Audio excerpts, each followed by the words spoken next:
आप देख रहे हैं श्री हरि कृपा आश्रम चैनल। संस्थापक स्वामी श्री हरि चैतन्य पुरी जी महाराज।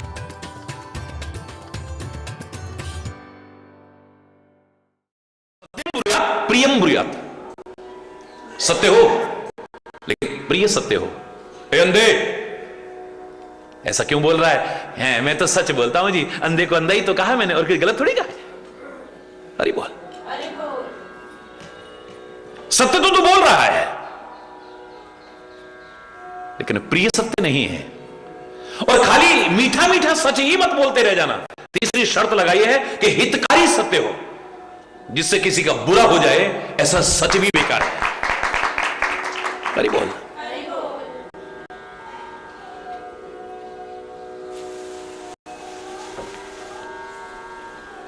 अपवाद। तो अच्छा बोलना शुरू कर दो, अच्छा भोजन ग्रहण करना शुरू कर दो, अच्छी जगह चल करके जाना शुरू कर दो। इन हाथों से अच्छा अच्छा करो, अच्छा ही अच्छा हो। संयम अब ये तुम्हें करना पड़ेगा, ये तुम्हारी आत्मकृपा है। सदगुरु कृपा करके जो तुम्हें संजीवनी बूटी देंगे, सदगुरु रूपी वैद्य, रघुपति भगति सजीवन मूरी, परमात्मा की भक्ति रूपी जो संजीवनी जड़ी बूटी आपको दे, जो सारे भवरोगों को दूर करने में समर्थ है। अनुपान श्रद्धा मति पूरी। आयुर्वेद में कोई भी दवाई दी जाती है तो उसके पास साथ में अनुपान बताया जाता है।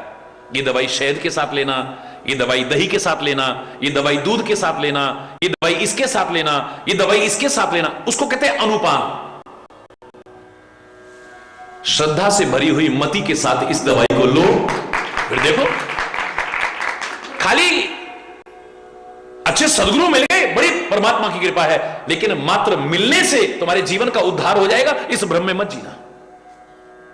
जैसे हम किसी रोग से पीड़ित हैं, उस रोग का सबसे अच्छा डॉक्टर मिल जाए तो खाली डॉक्टर मिलने से रोग दूर नहीं होंगे। उस बीमारी की हमें वो डॉक्टर दुनिया की सबसे अच्छी दवाई दे दे, पर दवाई मिलने मात्र से रोग दूर नहीं होंगे। अच्छा डॉक्टर मिले, अच्छी दवाई मिले, उस दवा को उपयोग में लाएं और डॉक्टर के बताए परहेज से चलें, तो संभावना है कि रोग दूर हो जाएंगे। मैंने कल भी कहा, वहां संभावना है या गारंटी है रोग दूर हो, लेकिन उपयोग में तो लाएं।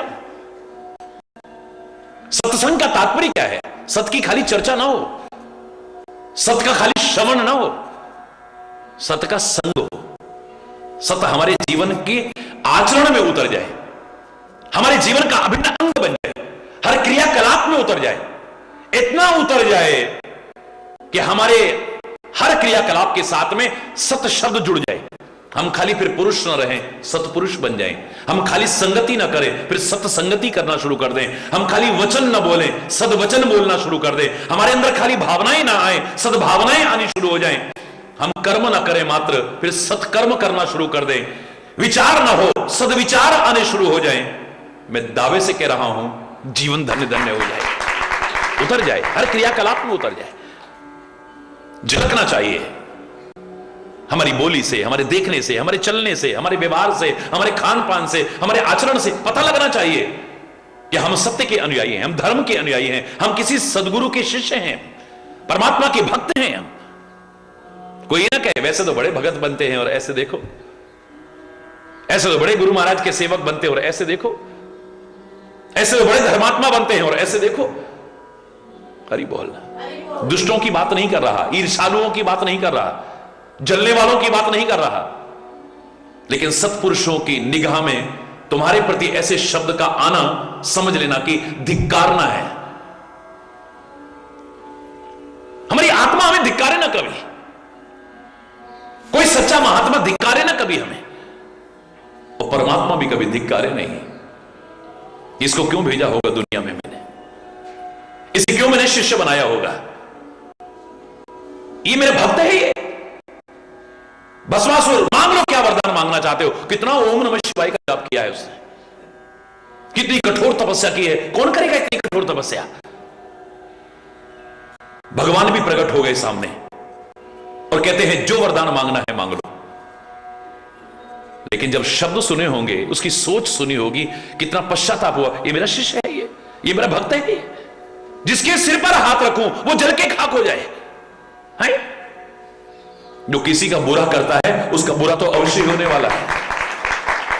सामने वाले का बुरा हो ना हो, लेकिन उसका बुरा अवश्य हो जाएगा। जो दूसरे के लिए खड्डा खोदेगा वो खुद खड्डे में न गिर जाए कहीं। हरि बोलना।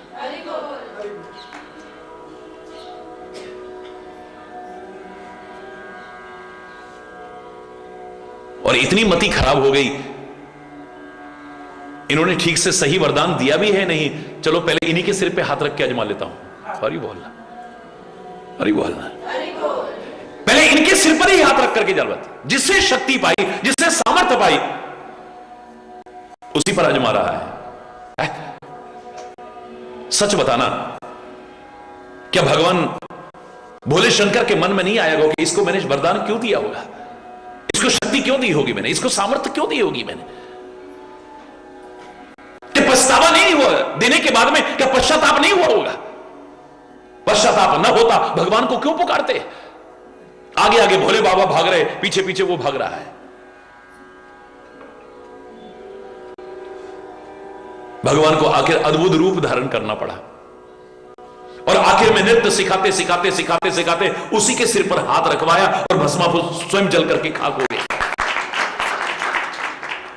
सामने वाले का रक्षक अगर कोई है तुम उसका बाल बांका भी नहीं कर पाओगे। जाको राखे साइया, मार ना सके कोई, बाल ना बांका कर सके, चाहे सब तू एक तो क्या सारी दुनिया भी अगर उसकी शत्रु बन जाए, बाल बांका नहीं कर सके। लेकिन तू अगर बुरा सोचेगा तेरा बुरा अवश्य हो जाएगा, तू बुरा करेगा तेरा बुरा अवश्य हो जाएगा।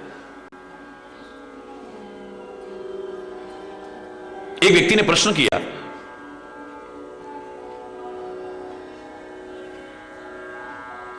जब मैं प्रवचन कर रहा था कि संत का स्वभाव होता है चंदन की तरह,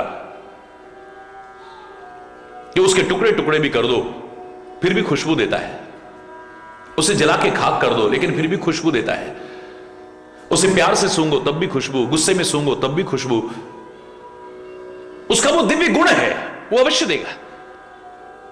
तो किसी ने प्रश्न किया, महाराज जी आप तो कहते हैं कि जो बुरा करेगा उसका बुरा अवश्य होगा, कर्मों का फल अवश्य भोगना पड़ेगा, लेकिन कुल्हाड़ी का तो कुछ नहीं, कुल्हाड़ी ने तो टुकड़े टुकड़े किए चंदन के, उसको तो बदले में खुशबू मिली, क्या बिगड़ा उसका?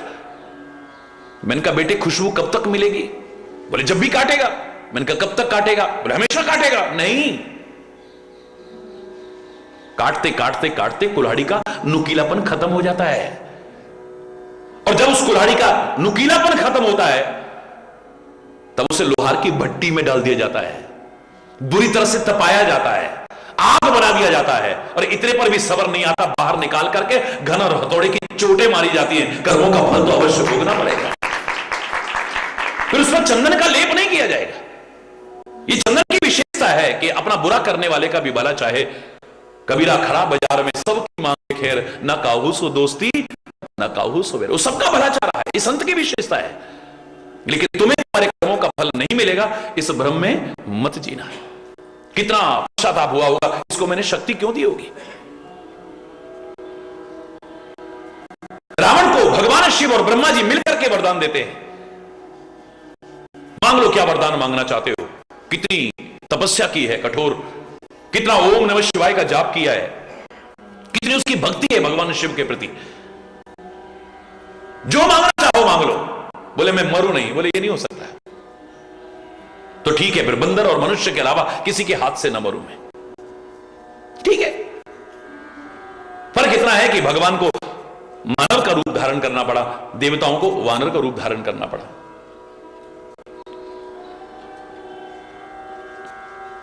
अब उसके कर्म कैसे हुए, उसका आचरण कैसा हुआ, उसका स्वभाव कैसा बना, ये सब होने के बाद भी उस सब को देख करके क्या भगवान शिव को प्रसन्नता हो रही होगी?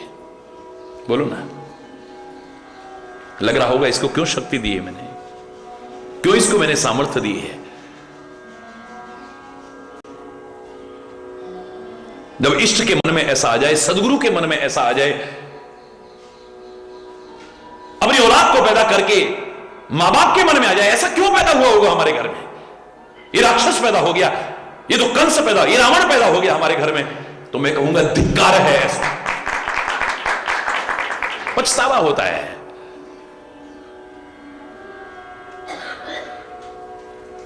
हरि बोलना। हमारा जीवन, हमारा आचरण भी उस तरह का होना चाहिए ना वीर।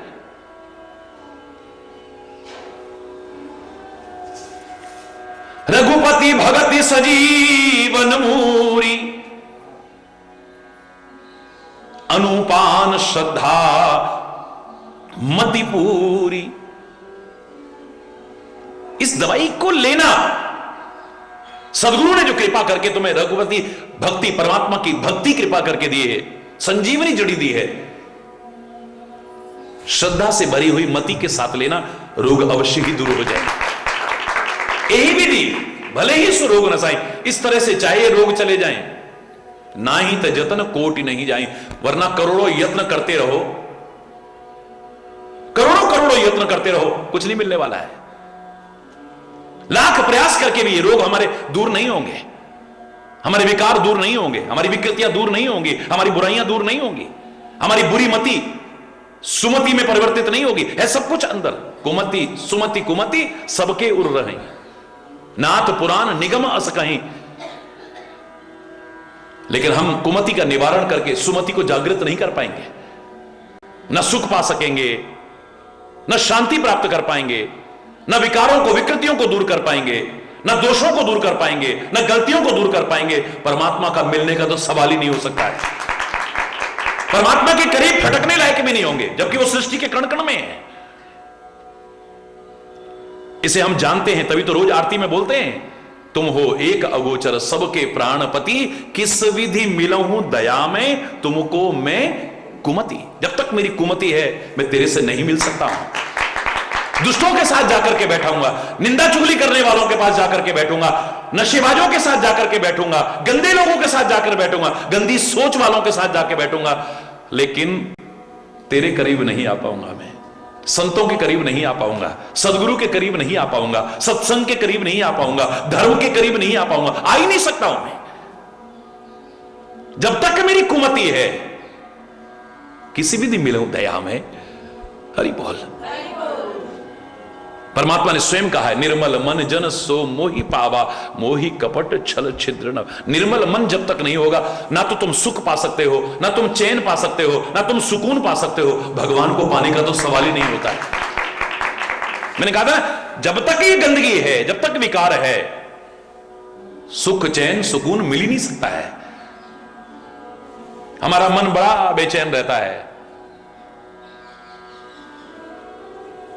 इसको सच्चा चैन सुकून मिल जाए, इसका कोई उपाय बताओ।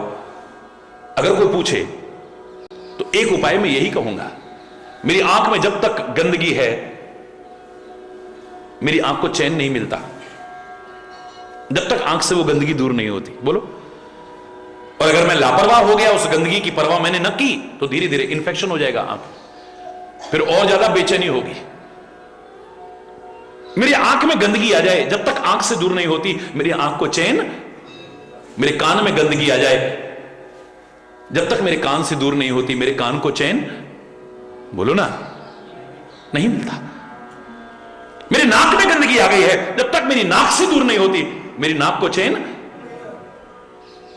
मेरे मुंह में गंदगी आ गई है, थूक या कफ, जब तक मुंह से दूर नहीं होगी, चाहे अंदर ले जाऊं या बाहर फेंकूं, जब तक मुंह से दूर नहीं होगी मेरे मुंह को चैन।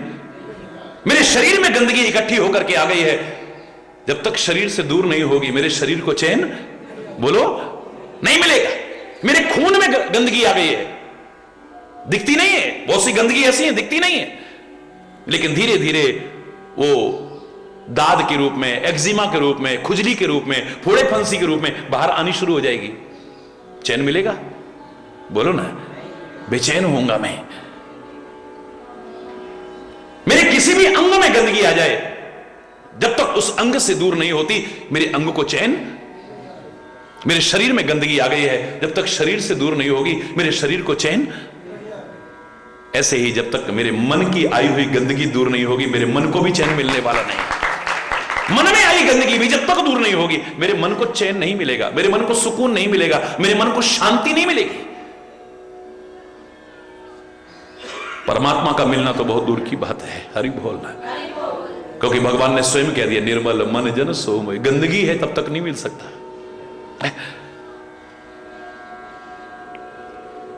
लाख उपाय कर लेना, लाख उपाय ना ही ते जतन कोटि नहीं जाए, करोड़ों यत्न कर लो, एक नहीं। ये रोग दूर नहीं हो सकते, मानस रोग, ये विकार दूर नहीं होंगे, ये विकृतियां दूर नहीं होंगी, ये बुराइयां दूर नहीं होंगी हमारी, ये दोष दूर नहीं होंगे।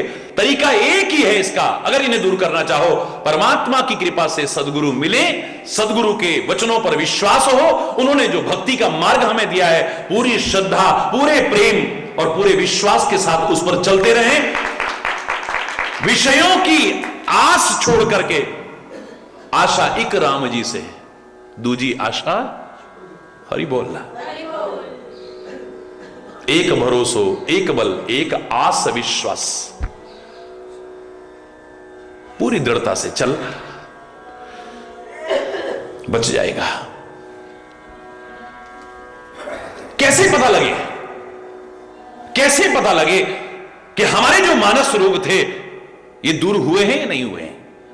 परमात्मा की कृपा हो गई, सदगुरु मिल गए, हमें पूरा भरोसा है, उनके वचनों पर भी हम चलते हैं, भगवान की भक्ति भी करते हैं, पूरी श्रद्धा भी है हमारे मन में, लेकिन हमारे रोग दूर हुए कि नहीं कैसे पता चलेगा? भाई आप इलाज करते हो तो बुखार दूर हुआ या नहीं पता चल जाता है, थर्मामीटर नाप लो, हरि बोल। बुखार दूर हुआ है या नहीं हुआ है पता चल जाएगा। शुगर आपकी सही हुई है कि नहीं आप नपवा सकते हो इलाज करने के बाद में, हुआ है कि नहीं। ब्लड प्रेशर आपका बढ़ा हुआ है या कम है, सही हुआ कि नहीं, नापने से पता चल जाएगा। कोई भी रोग हो उसके लिए मापदंड बने हुए हैं, उसके अनुसार पता चल जाता है इलाज करने के बाद कि हमारा रोग दूर हुआ है या नहीं हुआ है। अब मानस रोग दूर हुए हैं नहीं, इस इलाज को करने के बाद कैसे पता चलेगा? कौन सा मीटर बना है इसके लिए, कौन सा मापदंड बना है इसके लिए है? जानिए तब मन विरुज गुसाई, तुम्हारा मन निरोगी हो चुका है, तुम्हारे मन के सारे रोग खत्म हो चुके हैं, तुम्हारी वासना, विकृतियां, बुराइयां, दोष, कमियां दूर हो चुकी है, पता चल सकता है। कैसे पता चलेगा? बोले तब समझो कि तुम्हारे ये विकार दूर हो गए हैं, ये रोग दूर हो गए हैं, तुम्हारा मन स्वस्थ होने लग गया है, जब उर्बल विराग अधिकाई, जब आपके हृदय में वैराग्य का बल बढ़ने लग जाए। वैराग्य का बल जब बढ़ने लग जाए, अरे सब रही, उसके अलावा कौन है, हरि बोल, पता चल जाएगा हमारा मन स्वस्थ हुआ है नहीं, इसके रोग, मानस रोग दूर हुए हैं नहीं, जब उर्बल विराग अधिकाई है, जब वैराग्य का बल बढ़ने लग जाए आपका। वैराग्य का तात्पर्य नहीं कि घर बार छोड़ करके खाली हम चल दिए, इसी को वैराग्य कहेंगे, नहीं, मन में वैराग्य है। मन में अगर वैराग्य ना हुआ तो हिमालय की कंदरा पर जाकर के भी हमारी लड़ाई बढ़ाई चलती रहेगी, और मन में अगर वैराग्य है तो बेशक हम घर में बैठे हैं, वहां बैठे बैठे भी हमारा जीवन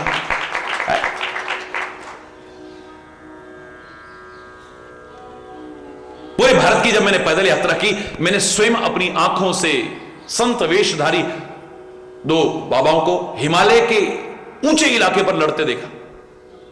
हमारे साथ सब लोग चल रहे थे, ये सच्ची घटना है, लहूलुहान हो गए पड़े, सब हरि बोल करते हुए जा रहे थे, हजारों लोग,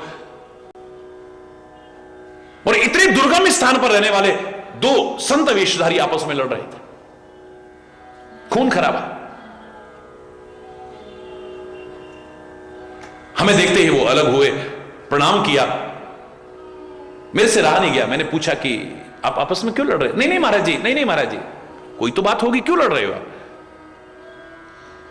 आखिर में कहते हैं, महाराज जी ये जो गुफा है ना, ये गुफा पिछले साल मैं आया, इसमें मैंने साफ सुथरा किया, लकड़ी का दरवाजा चढ़ाया, और जब बर्फ गिर गई मैं नीचे चला गया, अब क्या आया हूं तो इसने कब्जा कर रखा है, घर छोड़ा, बार छोड़ा, परिवार छोड़ा। किस गुफा के लिए लड़ रहे हैं? जो वहां पर हजारों हैं, जिसके लिए कोई किराया नहीं देना, हरि बोलना। जग से कोई भाग ले चाहे, मन से भाग न पाए, तोरा मन दर्पण कहला। जग से तो भाग लिए, लेकिन मन से कहां भाग करके जाएंगे। इस मन में अगर वैराग्य नहीं है तो वहां जाकर के भी वही विकार, वही विकृतियां, वही कमियां, वही बुराइयां मुझको घेर लेंगी आकर के। कुछ दिन तो जोश जोश में बस अच्छा लगेगा, लेकिन बाद में वही होगा। फिर आए थे हरि भजन को और ओडल लगे कपास। हरि बोल। दुनिया भर के झंझटों में, फिर दुनिया भर के झंझटों में पड़ गए। जब उर बल भर विराग अधिकाई, जब हृदय में वैराग्य का बल बढ़ने लगे कि जो भगवान शिव ने कह रहे हैं पार्वती से, वे अंदर दृढ़ता से भाव आ जाए। उमा कहूं में अनुभव अपना, सत हरि भजन जगत सब सपना। अगर सच है तो तेरा भजन है, बस तू सच है, तेरा नाम सत्य है, तेरा भजन सत्य है, सेवा सत्य है, धर्म सत्य है, बाकी सब मिथ्या है। जिस दिन ये दृढ़ता से आने लगा, पर वो तो दूसरों को समझाने के लिए आता है। जब किसी की मृत्यु हो गई तो सबको याद आता है वाक्य, राम नाम ही सत्य है, बस हरि बोलना। सबको याद आ जाता है ये वाक्य, शमशान तक जाने में याद आता है। और वहां जाकर के जब तैयारियां चलती हैं, इधर हमारी बातें शुरू हो जाती हैं। फिर वही असत्य चिंतन, वही असत्य वार्तालाप, हरि बोलना। और लौटते पर तो फिर क्या हालत होती है सब जानते हैं। ये परम सत्य को स्वीकार कर रहे थे हम, बार बार जबान से बोल रहे थे, कान से सुन रहे थे, लेकिन अपने लिए नहीं, लगता है उसको सुना रहे हैं जो बेचारा सुन ही नहीं सकता है। देख भाई, राम नाम सत्य है और सत्य बोले ही गति है, सत्य बोलने से ही गति होगी। और ही बोल रहा, अपने लिए तो स्वीकार ही नहीं करा। अपने लिए अगर समय रहते स्वीकार कर लिया था, जिंदगी समझ जाती है हमारी। भगवान शिव का शमशान में रहने का भाव क्या है? यहां पर शमशान का तात्पर्य नहीं है, यानी मृत्यु को हमेशा याद रखो, मृत्यु से डरो मत। ये जब आएगी, जहां आएगी आएगी, तुम क्या कर लोगे? लाख कोशिश करके भी बच तो नहीं सकते इससे। अर्जुन ने लाख कोशिश की, हवा निकलने के लिए भी जगह नहीं छोड़ी, तीरों से बेंध दिया है पूरा, लेकिन फिर भी हरि बोल, प्राण निकल गए, नहीं बच पाया।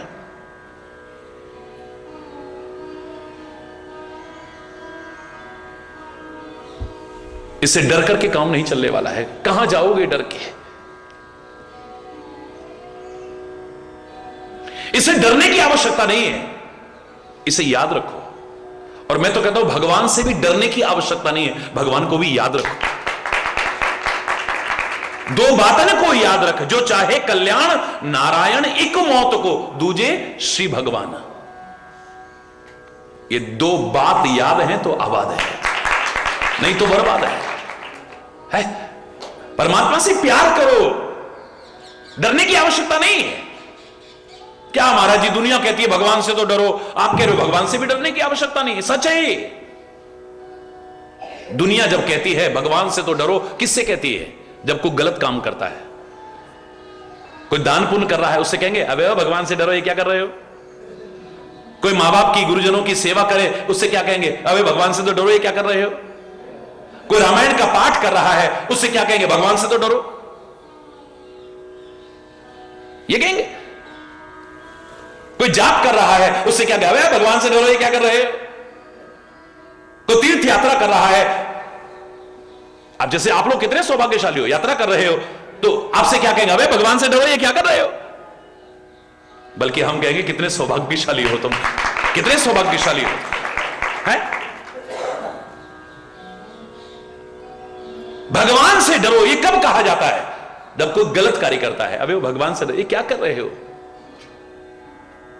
प्रत्यक्ष में भगवान से डरने को कह रहे हैं, लेकिन अप्रत्यक्ष में भगवान से नहीं डरा रहे हैं, गलत कर्मों से डरा रहे हैं, बुराइयों से डरा रहे हैं, विकृतियों से डरा रहे हैं।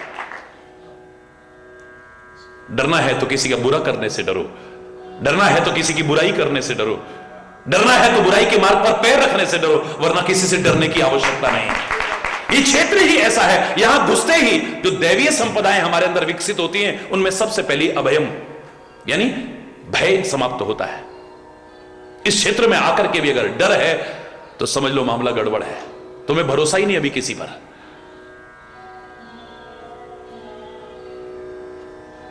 फिर तुम्हें अभी भरोसा नहीं है किसी पर। जब मन में भरोसा होता है तो डर नहीं होता है। सुग्रीव कितना डरपोक है, लेकिन अब भरोसा हो गया है राम पर। और तो रात्रि में बाली को ललकार रहा है, जिस बाली ने 6 महीने तक रावण जैसे को बगल में दबा दिया, कोई जिसके सामने आने की सामर्थ्य नहीं रखता है, आज ए बाली, बाली हंसने लगा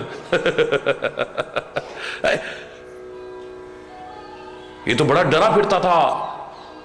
हनुमान को भी भेजा है राम और लक्ष्मण के पास में कि जाओ देखो ये कौन है। अगर बाली ने भेजे हो मुझे इशारा करके बता देना, मैं ये किष्किंधा से भी भाग जाऊंगा। तो भागता ही रहता डर के मारे, डरपोक है, कायर है, भीरू है। लेकिन जब परमात्मा की शरण में आए सबसे पहले डर ही खत्म होता है। हरि बोल। डरता तो गुंडा भी नहीं है, लुच्चा लफंगा भी नहीं डरता है, बदमाश भी नहीं डरता है, तो एक भक्त भी नहीं डरा तो कौन सी बड़ी बात है। अंतर है दोनों में। वो डरता नहीं है लेकिन लोगों को डराता है। भक्त ना डरता है ना किसी को डराता है। भक्त ना डरता है ना किसी को, जो कहते ना ये कर दूंगा वो कर दूंगा फलाना, संत भी नहीं है, भक्त भी नहीं है। अरे बोलना, उससे तो डरने की जरूरत ही नहीं है। तू कुछ नहीं कर सकता है। कई आ जाते हैं बोले उनको कुछ दे दिया 36 आशीर्वाद दे गए, कुछ नहीं दिया तो श्राप दे गए। ना उनका वरदान सिद्ध होगा ना उनका श्राप सिद्ध होगा, क्योंकि जवान तो बिकी हुई है, उनकी जवान बिकी हुई है। उनका ना वरदान सफल होने वाला है ना उनका श्राप। डरने की आवश्यकता नहीं है आपको।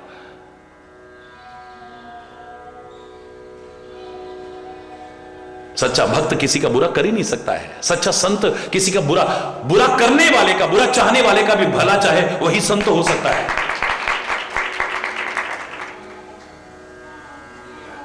हरि बोलना।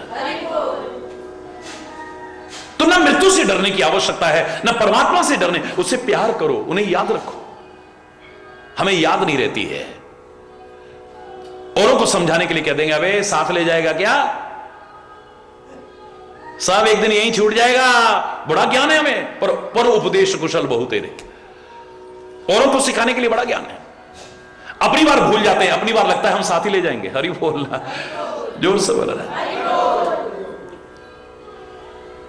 यक्ष और युधिष्ठिर का संवाद जो महाभारत का है, चारों भाई मूर्छित हो गए क्योंकि प्रश्नों का उत्तर दिए बिना सरोवर से जल लेने लगे। युधिष्ठिर आए, वो कहते हैं पहले प्रश्न पूछो, मैं प्रश्नों के उत्तर दूंगा तब जल लूंगा। और आप जानते हैं यक्ष युधिष्ठिर संवाद कहां हुआ था? इसी कामबन की भूमि पर।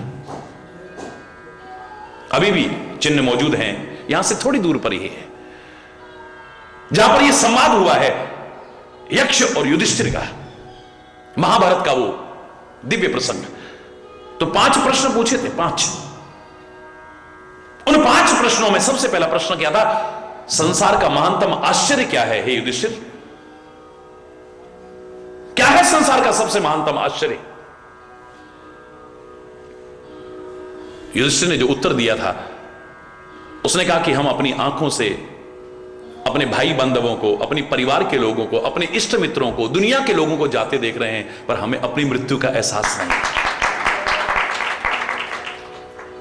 अपनी आंखों से जाते देख रहे हैं पर अपनी मौत का एहसास नहीं, हमें याद ही नहीं है कि हमने भी एक दिन जाना है।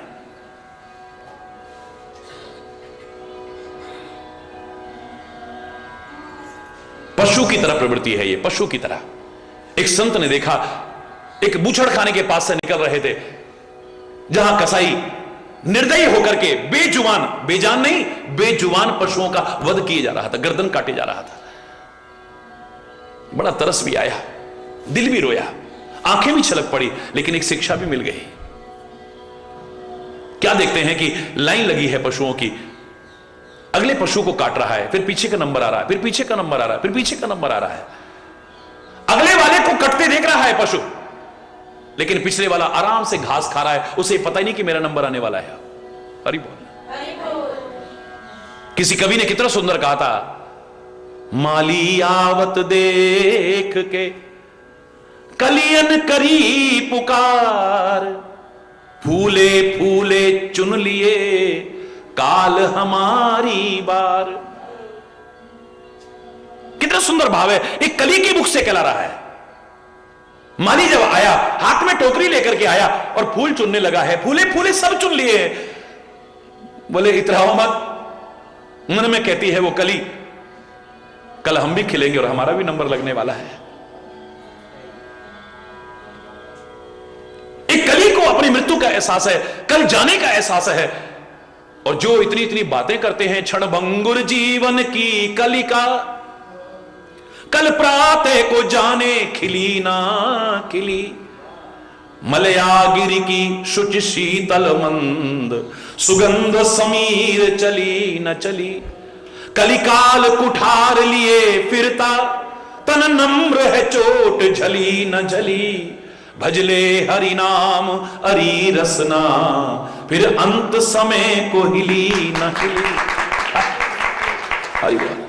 क्षण भंगुर जीवन की कलिका। महाराजा परीक्षित को एहसास हो गया कि 7 दिन बाद मेरी मृत्यु होने वाली है। संवार ली अपनी जिंदगी, जिंदगी संवार ली अपनी। एक क्षण भी व्यर्थ नष्ट किया हो उदाहरण नहीं मिलता है। सौभाग्यशाली हैं वो जो भागवत की कथाएं करते हैं, सौभाग्यशाली वो जो कराते हैं, सौभाग्यशाली वो सुनते हैं। लेकिन आज की भागवत की कथा में और तब की भागवत कथा बहुत अंतर है। वो जो भागवत कथा हुई थी शायद इस तरह से जो आज करते हैं 700 दिन में भी नहीं होगी। हरि बोल रहा।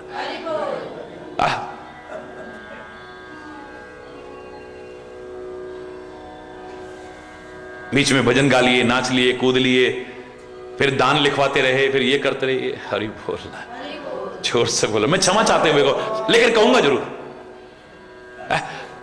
एक क्षण भी व्यथा नष्ट नहीं किया, एक क्षण भी।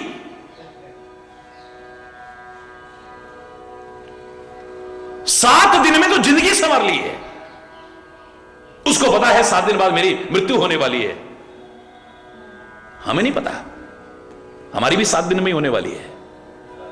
इतवार से लेकर शनिवार के बीच ही सब जाते हैं। हरि बोलना। इस 7 दिन के अलावा कोई जाता हो तो बता दो। हरि बोलना। और ये तो बहुत बड़ी बात है। जब विवेक जागृत होता है, 7 दिन तो बहुत बड़े लगते हैं। हमें लगता है क्षण भंगुर है जीवन, एक क्षण का भरोसा नहीं, अगले क्षण पता नहीं क्या होने वाला है। ये ऊपर का सांस ऊपर ही ना रह जाए, नीचे भी ना आ पाए कहीं है।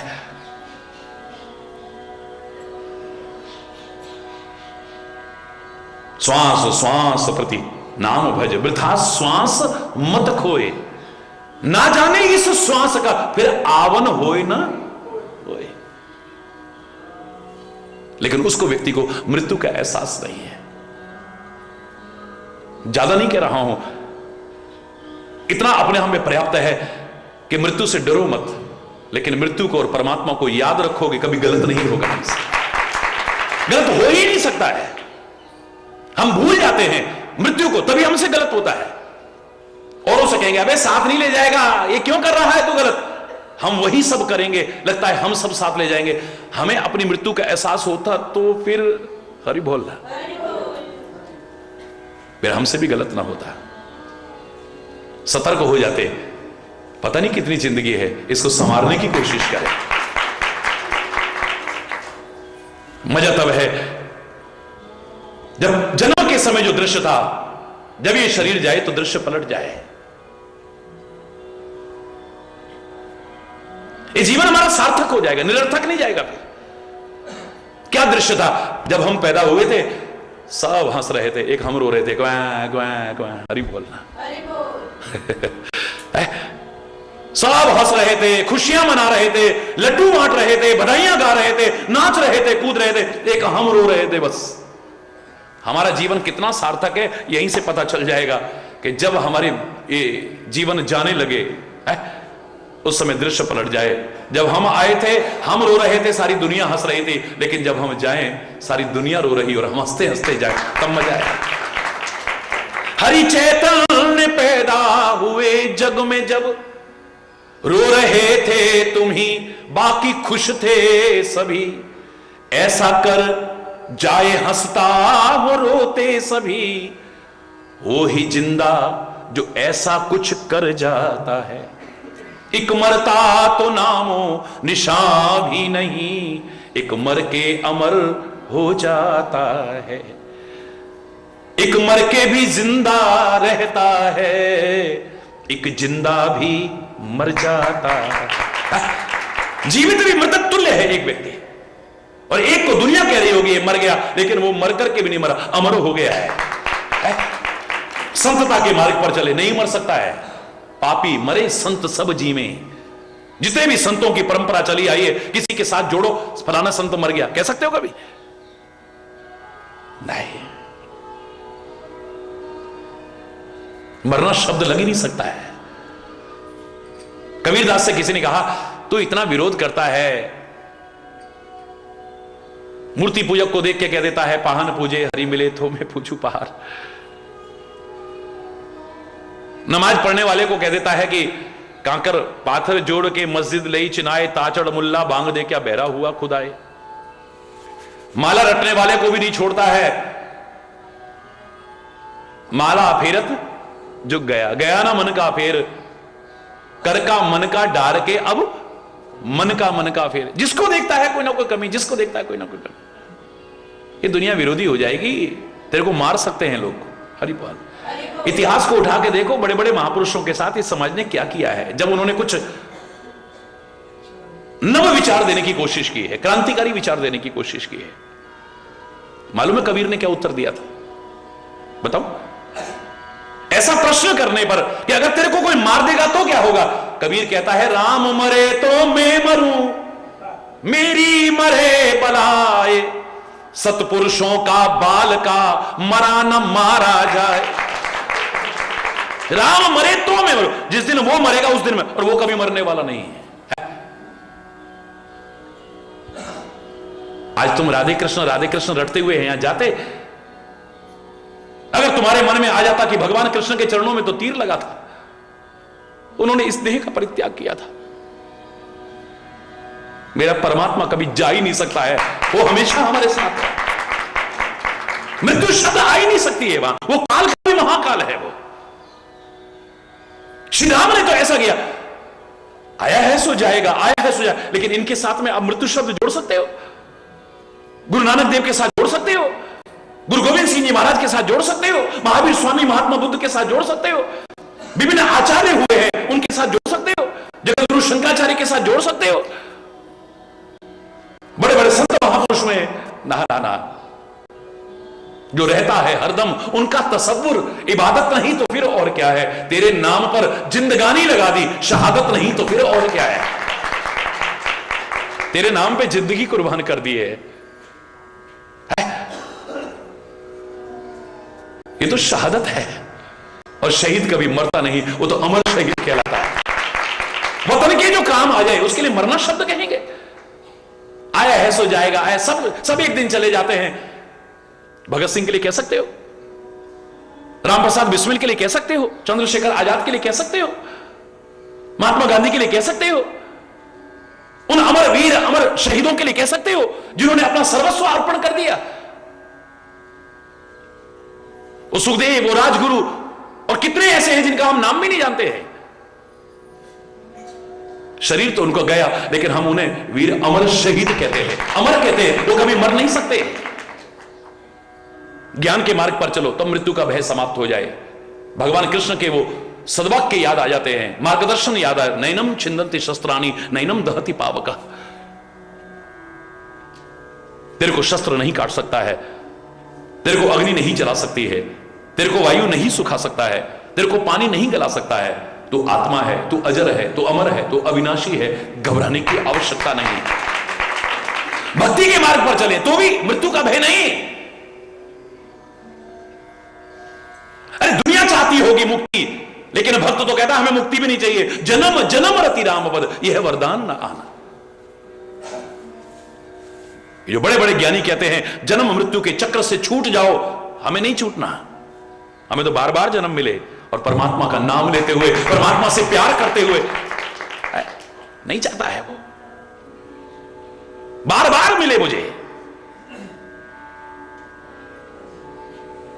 मानुष हो तो ये कहा कि मेरी मुक्ति हो जाए, बार बार आऊं मैं, बार बार आऊं मैं, और जब मैं दोबारा आऊं, मानुष हो तो वही रस खान, बसो नित गोकुल गांव के ग्वारन। अगर मुझे मनुष्य बनाए, मैं नहीं कह रहा वेद वेदज्ञ ब्राह्मण मुझे बनाना, गांव का गंवार ग्वाला ही बना देना, लेकिन ब्रजभूमि का बना देना। अभी बोल जहां तूने अनंत लीलाएं की है, और ये कामबन भूमि तो भगवान की लीला स्थली है, क्रीड़ा स्थली है। 12 वनों में पंचम प्रमुख वन है ये, आदि वृंदावन धाम है।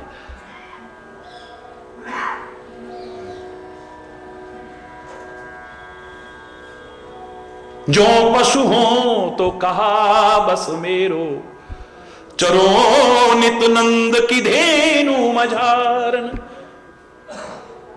अगर मनुष्य बनाओ, मैं नहीं कह रहा मुझे वेद वेदज्ञ ब्राह्मण बना देना, चाहे गंवार ग्वाला ही बना देना, लेकिन ब्रजभूमि का बनाना। और अगर मेरे कर्म इस लायक भी नहीं है कि मैं मनुष्य बन सकूं, पशु ही बना देना, लेकिन पशु भी बनाओ तो वंश परंपरा में अभी भी नंद की धेनु जिन्हें कन्हैया ने चराया था, कोई ना कोई अभी तो मौजूद होगी, बस उसी परंपरा में मुझे गाय ही बना देना। और ऐ मेरे परमात्मा, अगर तू कहे कि गौ जैसा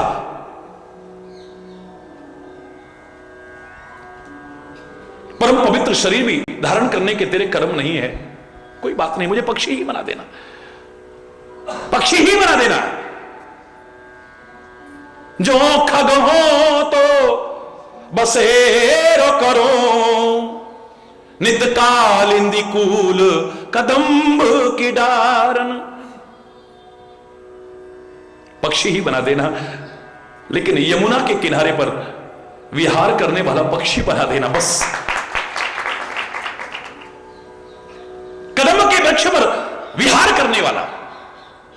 मानुष हो तो वही रस खान, बसो नित गोकुल गांव के ग्वारन। जो पशु हो तो कहा बस मेरो, चरो नित नंद की धेनु मझारन। जो खग हो तो बसेरो करो, नित कालिंदी कूल कदम्ब की डारन। मानव बनने लायक भी मेरे कर्म नहीं है, पशु बनने लायक, गाय जैसा पवित्र देह धारण करने लायक भी मेरे कर्म नहीं है, पक्षी बनने लायक भी मैं नहीं हूं, कोई बात नहीं, मुझे पत्थर ही बना देना ना। पाहन हो तो वही गिरि को, जो धर्यो कर छत्र पुरंदर राज। उस इंद्र का अभिमान चूर चूर करने के लिए जिस गोवर्धन पर्वत को तूने अपनी उंगली पर उठाया था, मुझे उस पवित्र तेरी स्पर्श पाए पर्वत का पत्थर ही बना देना। दुनिया कहती है मुक्ति मुक्ति, तभी रामायण में तुलसी कहता है भक्त जो है मुक्ति निरादर भगति लुभाई। मुक्ति का तो निरादर करता है, वो तो भक्ति चाहता है, प्यार चाहता है, जन्म जन्मांतर में चाहता है। और ब्रज के रसिक तो और 2 कदम आगे बढ़ जाते हैं, वो तो भाव जगत में इतना खो जाते हैं, उन्हें लगता है एक दिन मुक्ति आई और कन्हैया ते कह रही, हे गोपाल मैं मुक्ति हूं, मुक्ति, पर मेरी मुक्ति को कछु मार्ग बताए दे, उपाय बताए दे। मुक्ति कहे गोपाल सो मेरी मुक्ति बताए, ब्रज रज उर मस्तक परे तू मुक्ति मुक्त है जाए। हरि बोलना। कन्हैया कहता है अरे ओ मुक्ति, दुनिया को तूने मुक्ति देगी, लेकिन तू भी अगर मुक्त होना चाहती है ना, ब्रज रज अगर तेरे ऊपर उड़ के पड़ गई ना, तेरी भी मुक्ति हो जाए। हरि बोल। ये तर्क का विषय नहीं है, ये भाव का विषय है। ज्ञान में तर्क की गुंजाइश हो सकती है, कुतर्क की वहां भी नहीं। लेकिन भक्ति तो पूर्णतया भाव प्रधान है। मन में अगर तर्क आ गया, वाणी में तर्क आ गया, बुद्धि में तर्क आ गया, आपकी भक्ति, आपका प्यार कब खत्म हो जाएगी पता भी नहीं चला। राम अतर्क, बुद्धि, मन, वाणी, बुद्धि भी, मन भी, वाणी भी, इन तीनों में कहीं भी तर्क ना आ गई, प्यार खत्म हो जाएगा आपका। ये तो भाव जगत है।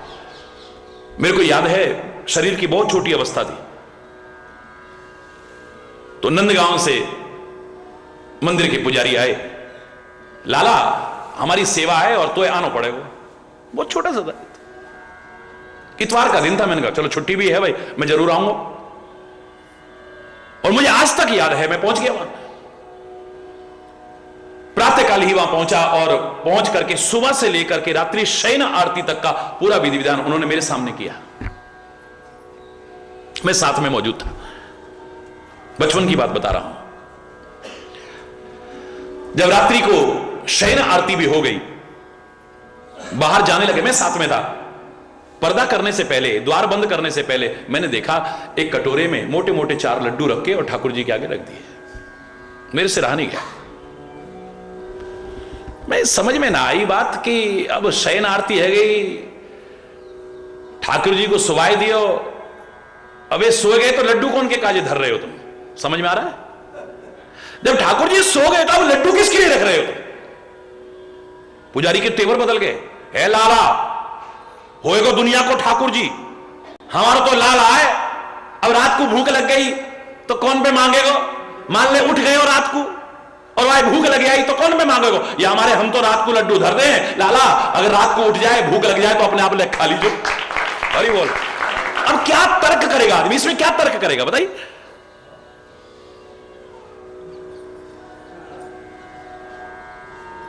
या तो भाव जगत को जितना बढ़ाते जाओगे उतना ही आगे बढ़ते जाओगे। अरे बोल, तुम्हारे अंदर के विकार खत्म हुए या नहीं, तुम्हारे अंदर की विकृतियां खत्म हुई या नहीं, तुम्हारे मानस रोग दूर होकर के तुम स्वस्थ हुए हो या नहीं, कैसे पता चलेगा? बुखार दूर हो गया है दवाई खा के तो थर्मामीटर बता देगा। ब्लड प्रेशर आपका ठीक हो गया है नहीं, दवाई खा के यंत्र बता देगा। आपकी शुगर ठीक हो गई है नहीं, कम या ज्यादा जो भी थी दवाई खाने के बाद तो आपको पता लग जाएगा। कोई भी रोग हो उसके मापदंड हैं। दवा खाने के बाद में आप ठीक हुए हो नहीं, उपचार ठीक हुआ है नहीं, आप पता कर सकते हो। लेकिन मानस रोग दूर हुए या नहीं कैसे पता लगेगा? ये विकृतियां हमारी दूर हुई हैं या नहीं, ये विकार दूर हुए हैं नहीं, ये कमियां हमारी दूर जो थी वो दूर हुई हैं या नहीं, ये दोष हमसे दूर हुए हैं नहीं, कैसे पता चलेगा?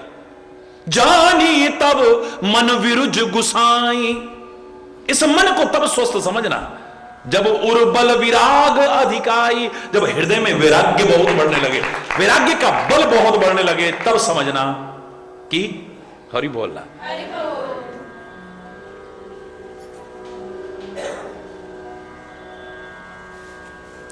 त्याग भावना आए, वैराग्य भावना आने लगे।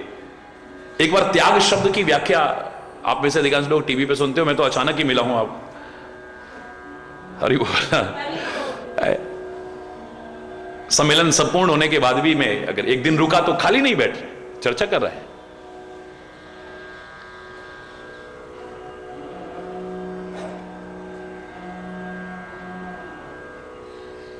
हरि बोल।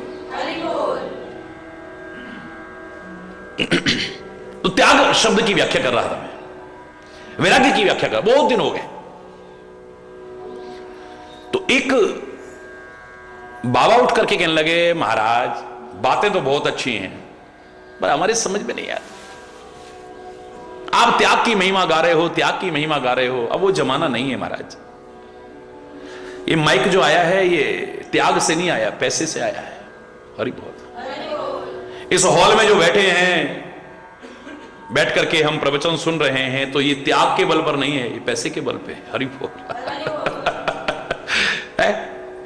भंडारे में जो भोजन हुआ वो त्याग के बल पर नहीं है, पैसे के बल पर हुआ।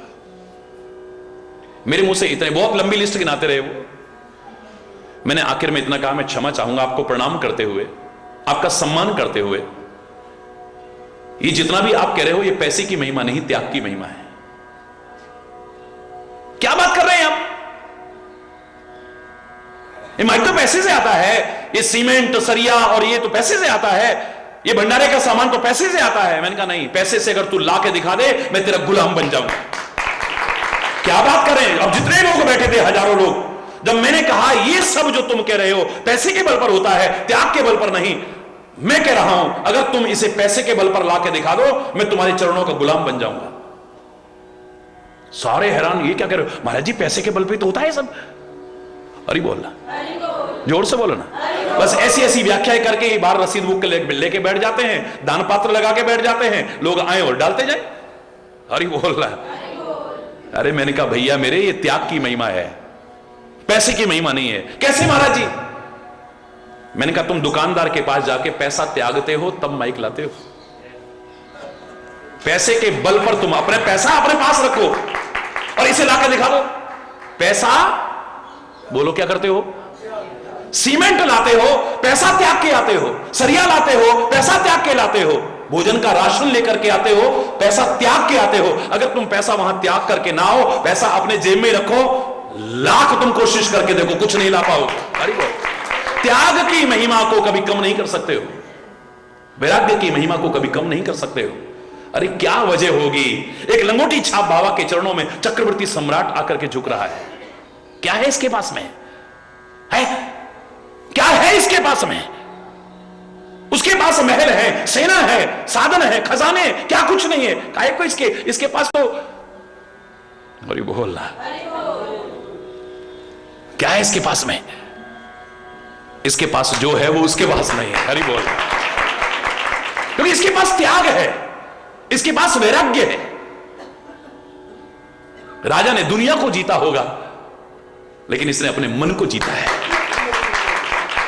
अपने विकारों को जीता है, अपनी कमियों को जीता है, अपने दोषों को दूर किया है, अपनी विकृतियों को दूर किया है, अपनी कमियों को दूर करा है और आज इस लायक बन गया है कि सारी दुनिया उसके चरणों में झुक रही है।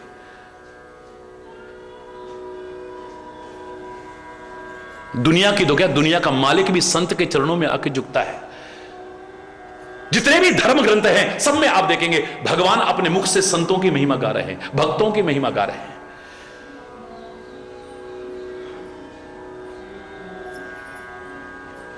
गुरु की महिमा को प्रतिष्ठापित कर रहे हैं। भगवान कृष्ण भी गुरु के चरणों में बैठ करके विद्या अध्ययन कर रहे हैं। भगवान राम भी गुरुदेव के चरणों में बैठ करके सब कुछ हासिल कर रहे हैं। ऋषि मुनियों को प्रणाम करते हैं, संतों की महिमा का गायन करते हैं। एक जगह नहीं कितनी जगह पर मिल जाएगा। काहे के बल पर? जब उर्बल विराग अधिकाई, वैराग्य आप में नहीं आया, त्याग भावना नहीं आई, फिर ये सब नहीं है। हरि बोलना।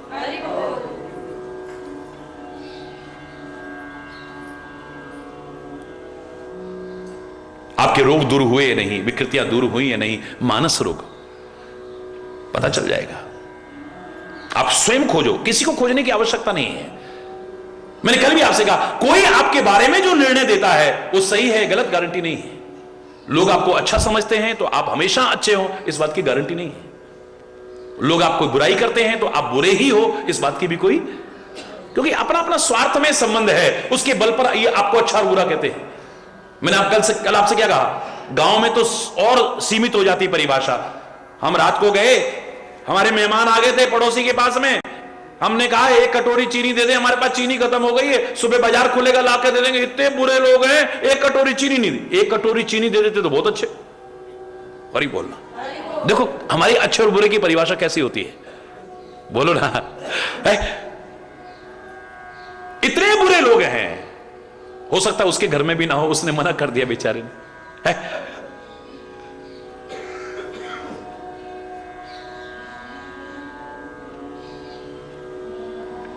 हम अपने स्वार्थ के कारण किसी की बुराई करते हैं, उसमें जब बाधा पड़ती है तो हम किसी के गुण गाते हैं, प्रशंसा करते हैं, अधिकांशतः, हमेशा नहीं।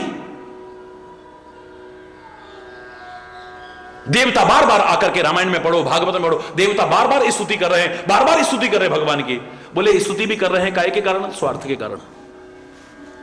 क्योंकि सुर नर मुनि जन के यह रीति, स्वार्थ लागी करही सब प्रीति। जहां स्वार्थ में बाधा पड़े तो किसी के गुण गाएगा कोई? घनश्याम उमड़ घुमड़ के आ गए, बादल उमड़ घुमड़ के आ गए। जिसकी खेती सूख रही है बड़ा खुश होगा, जो गर्मी से तप रहा है वो बड़ा खुश होगा। बोलो ना, है?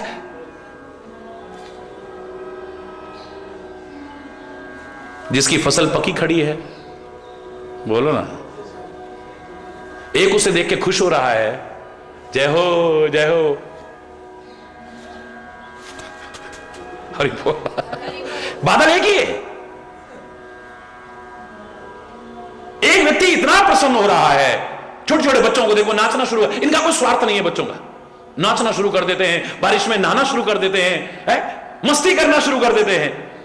बाकी अगर खुश होंगे लोग काहे के बल पर? स्वार्थ के बल पर। और दुखी होंगे तो स्वार्थ में बाधा आने पर। मेरी फसल पकी खड़ी है, उस घनश्याम को यानी बादलों को देख करके, मैं काले काले बादलों को, उनको घनश्याम भी कहते हैं ना, कभी खुश होऊंगा मैं? फसल कटी पड़ी है, कभी प्रसन्न होऊंगा मैं? एक कुमार भाई जिसने बेचारे ने इतनी मेहनत की है, दिवाली का समय आने लगा, आज दिए बर्तन इतने सारे बनाए हैं मेहनत करके, और आवा लगाया और उतने में काले काले बादल उमड़ गए। हरि बोल। जिसके घर में कोई प्रोग्राम होने वाला है और कोई ऐसा साधन नहीं है, वो खुश होगा कभी? है?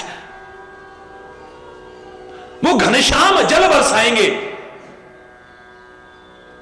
तपते लोगों को राहत देंगे, सूखती खेती को हरियाली प्रदान करेंगे, लेकिन उनको भी देख करके हर कोई खुश नहीं होता है। बोल, सूर्य भगवान उदय होते हैं, सर्वत्र जागृति आती है, नव चेतना जग, उठो उठो उठो उठो, दिन निकल आया, दिन निकल आया, दिन निकल आया। लेकिन वो सूर्य भगवान चोर को अच्छे लगते हैं? है? बोलो ना, आलसी आदमी को दिन निकल आया, रात रहती तो कितना अच्छा था। हरि बोल। वो खुश नहीं हुआ सूर्य भगवान को देख के। भोगी विलासी व्यक्ति सूर्य के उदय होने पर प्रसन्न, रात्रि रहती तो कितना अच्छा था। उल्लू कभी प्रसन्न नहीं होगा सूर्य के उदय होने पर, अंधकार कभी प्रसन्न नहीं होगा सूर्य के उदय होने पर। कमल तो खिल जाएंगे लेकिन कमल नहीं मुरझा जाएंगी, वो कभी प्रसन्न नहीं होंगी उसको देख करके। या तो पूरी तरह से खुश होता है तो एक ही है घनश्याम को देख करके, यानी काले काले बादलों को देख करके। कौन है वो? मोर। बरसे न बरसे उसको कोई इससे लेना देना नहीं है, बस जहां उमड़ घुमड़ के घनश्याम आए वो नाचना शुरू कर देता है। और इसीलिए हमने जब किसी संत को देख करके, भक्त को देख करके, सज्जन को देख करके हमारा मन नाचने लगता है, हम उसके साथ भी मोर शब्द, हमारा मन मयूर नाचने लग गया है? मुझे लगता है भगवान कृष्ण ने जो मोर मुकुट धारण किया है उसके अनेक कारण में एक कारण यह भी हो सकता है, वो कहता है घनश्याम कि मुझको देख करके प्रसन्न होने वाला, निस्वार्थ रूप से प्रसन्न होने वाला एक मोर ही हो सकता है। और कौन है? निस्वार्थ भाव से, बरसे न बरसे। आपकी खेती सूख रही है, आप बड़े खुश हुए, लेकिन बरसे नहीं, आज फिर ऐसे निकल गए, हवा आई और बादल चले गए। अरे बोलना, आपकी खुशी उड़न छू, लेकिन ये नाचेगा। इसे कोई लेना देना नहीं कि बादल बरस रहे हैं या नहीं बरस रहे हैं, बस घनश्याम देखा प्रसन्न है, निस्वार्थ भाव से प्रसन्न। किसी भी भाषा में इसके लिए मोर शब्द नहीं है, मयूर शब्द है, पीकक शब्द है, और विभिन्न शब्द हैं संस्कृत में, इंग्लिश में, हिंदी में, उर्दू में, कहीं भी ढूंढो, मोर शब्द नहीं है। मोर माने होता है मेरा, जो निस्वार्थ भाव से मुझे देख करके खुश होता है। भगवान ने नामकरण कर दिया, वो मोर है, यानी मेरा है। भगवान राम कहते हैं ना रामायण में, मोर दास कहाए नर आशा, करिए तो कहो कहा विश्वास। मेरा दास, मोर दास। मेरा दास कौन है? जो संसार में किसी और से आशाएं नहीं रखता है, आशा एक राम जी से, दूजी आशा छोड़ दे, वो है मेरा। जो दुनिया से आशाएं लगा के रखता है वो मेरा दास नहीं हो सकता है, वो मेरा नहीं हो सकता है। कुछ ऐसे हैं उन्हें बस कोई स्वार्थ नहीं है, उसी में मगन है।